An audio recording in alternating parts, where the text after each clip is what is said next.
Hey guys, so happy Monday. We're back again for another update on the markets. But this time, as you all know, we've been tracking Merrymart, and Merrymart just did its IPO today. And we're going to talk about all of the price action that happened throughout the day. And we're going to show you bits and pieces of the charts and a summary on what happened detail by detail description on how everything transpired. So what I'm gonna do now is we're gonna do it this is another style. Now we're gonna do it webinar style. We're gonna show you a couple of slides. Let me know if this is something that's also helpful for all of you. And if you know this, and I've said this in different videos, that when we do technical analysis, it would be very, very prudent if there's a larger set of data points and there's a larger set of past prices already. Because as you all know, technical analysis is past prices plotted in the charts. But that being said, still, I'm going to show you a couple of movements based on the charts in this video. Then we're going to drill down what happened, who bought, who sold, what were the previous movements that happened. And before I begin, my name is Marvin Durham. I'm a stock market trader and investor. And if you're new to this channel, appreciate it if you could subscribe and smash the bell so you get updated every time I come up with new content about investing, about the stock market. And in this case, we're talking about Merrymart on its very, very first day of listing in the Philippine Stock Exchange. Now let's go. I hope you guys are excited. If you are, comment I'm excited. Comment below if you were able to buy um, during the listing, meaning you subscribed or you bought just today when it started to zoom up.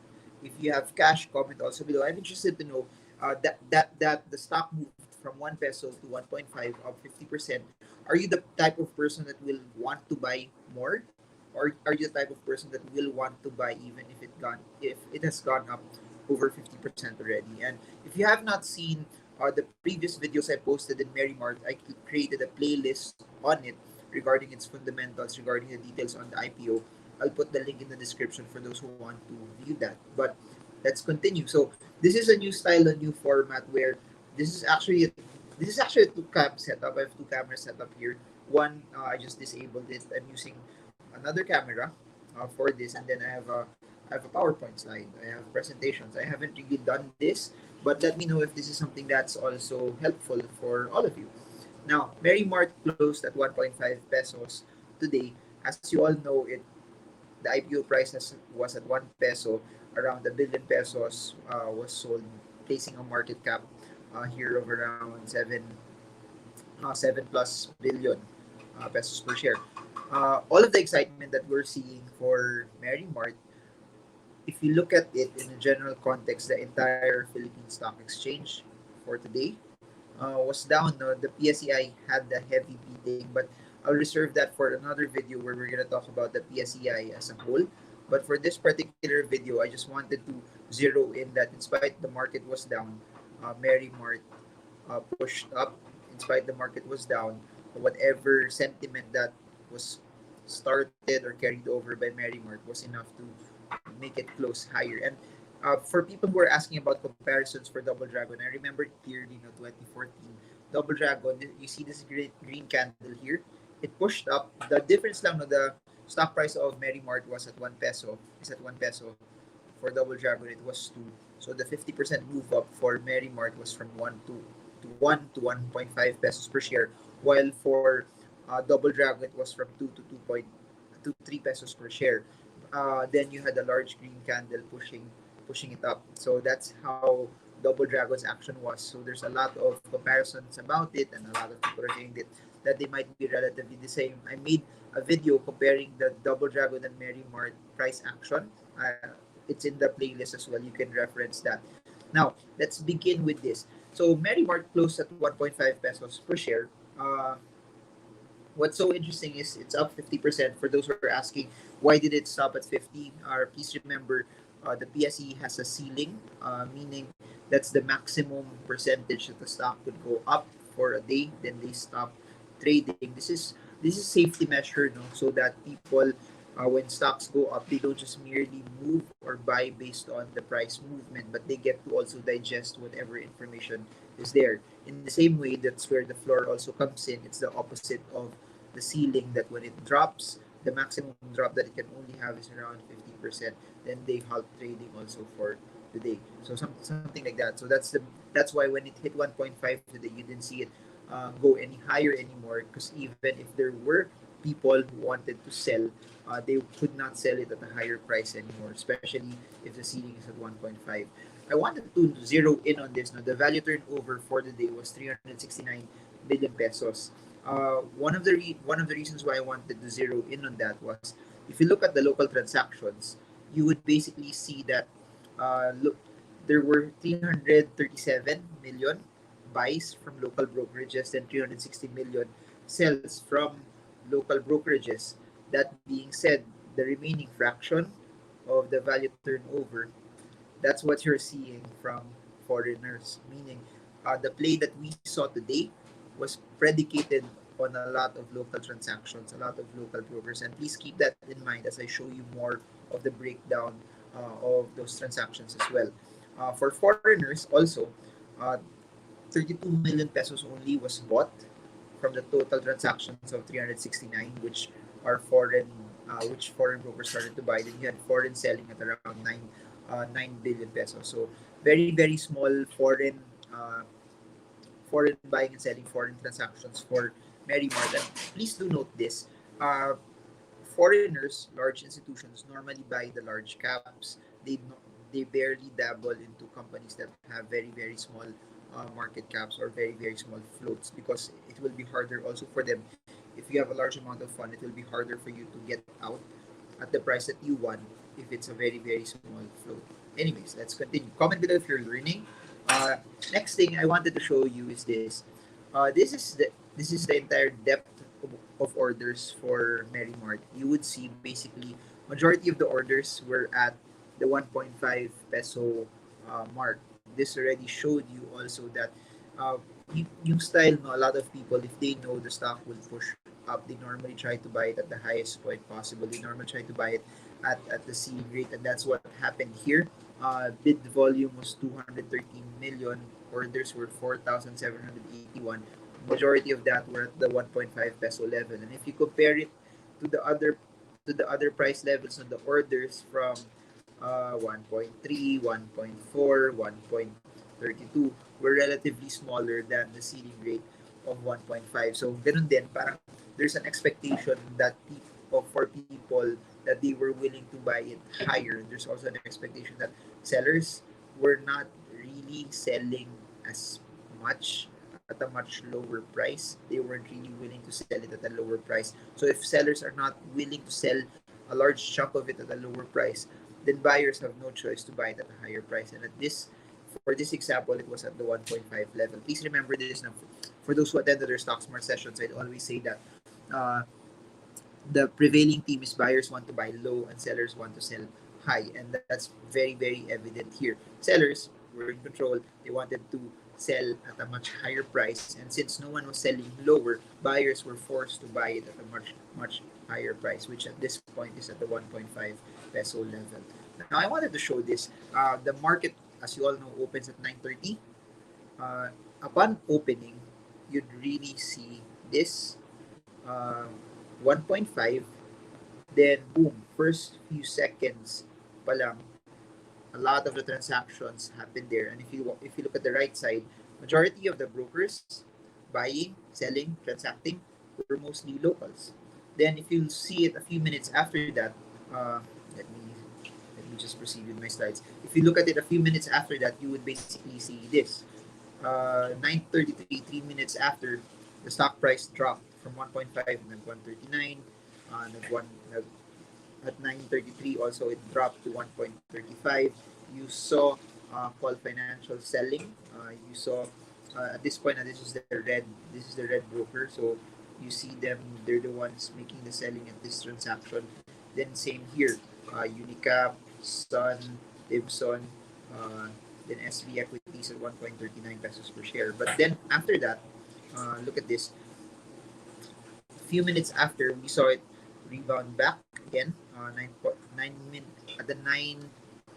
o'clock and 41 minute mark. It went back again to 1.50, and then again majority local brokerages starting to buy FMS, AAA, Unicap, Paul, AAA, APS.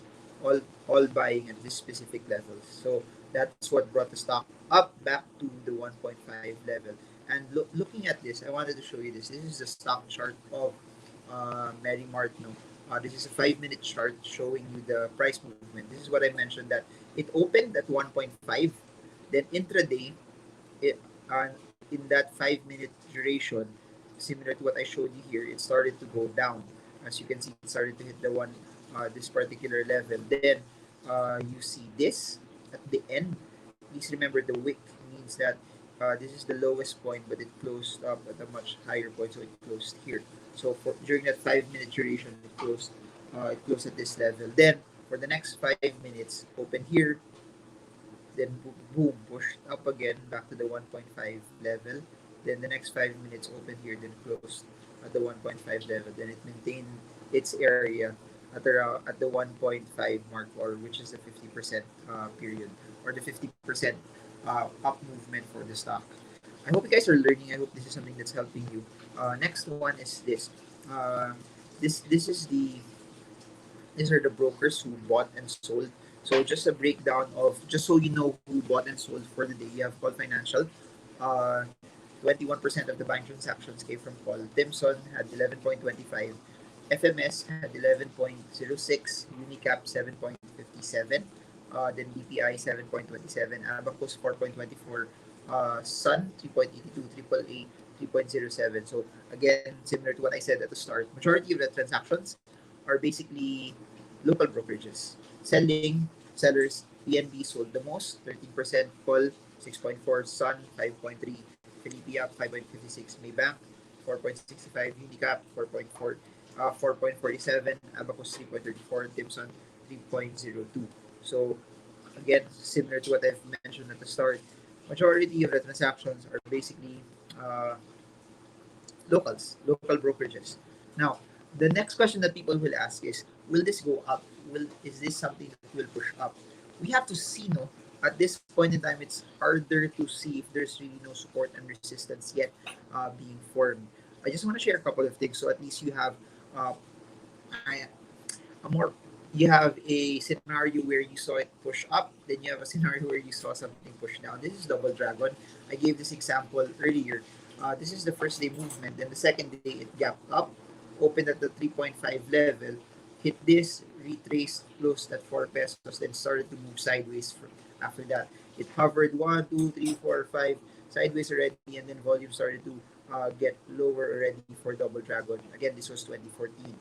And you all know what happened after that. After hitting 4, went all the way up to 8, then moved sideways already for quite some time. I posted that in the previous video. You can just search that, no, the entire context of that entire movement. But at the end of the day, from 2, Double Dragon went to 80 pesos to where it is right now today. Now, another example of a stock that moved up on its IPO date and then moved up again was last year's KPPI. So again, I'll say this over and over. No one has a crystal ball. No one can forecast where the stock will be, what will be its general movement, how will it go.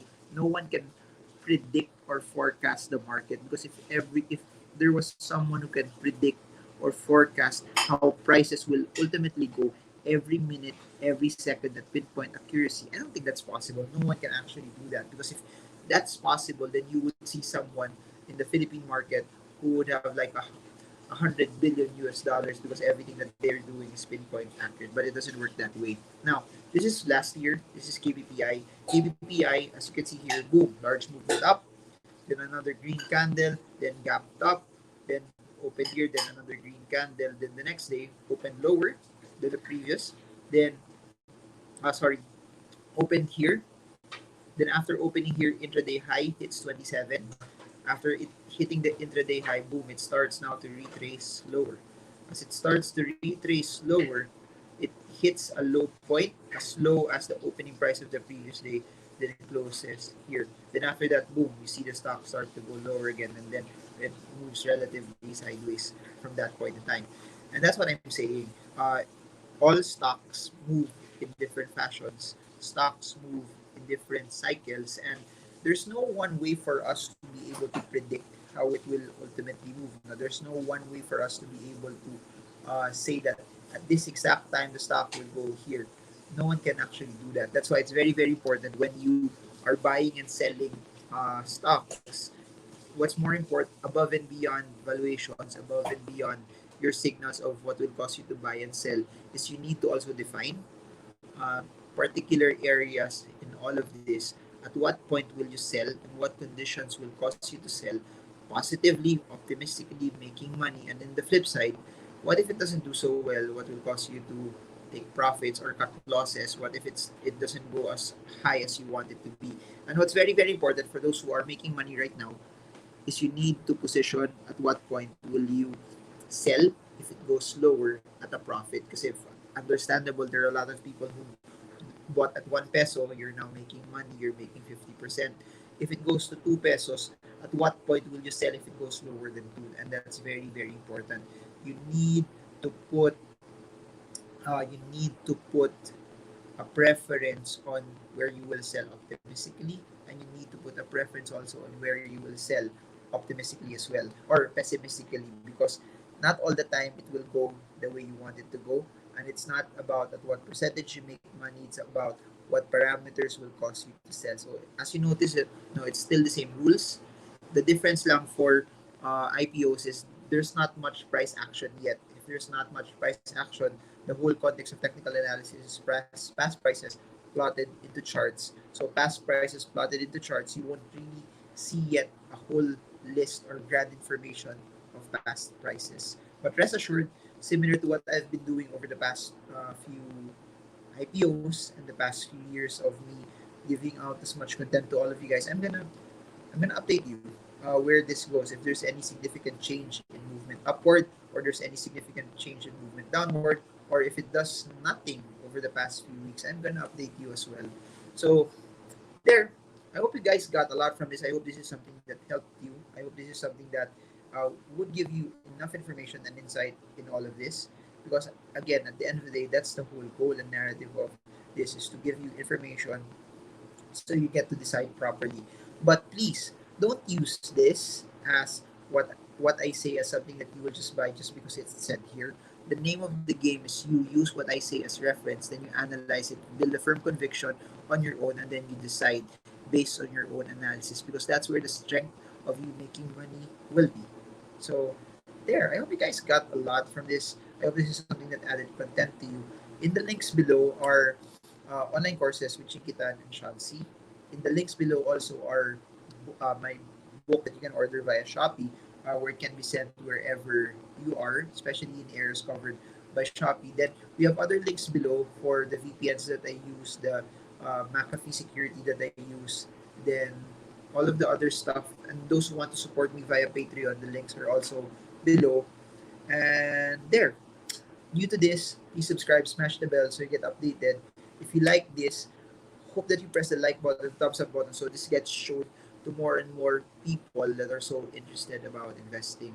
So there, I guess that's it for now. I hope this video helps you. If you want to know more, by the way, about what's happening to the PSEI, and especially that it dropped today, put them in the comment section, and then I'll try to make another video after this discussing that.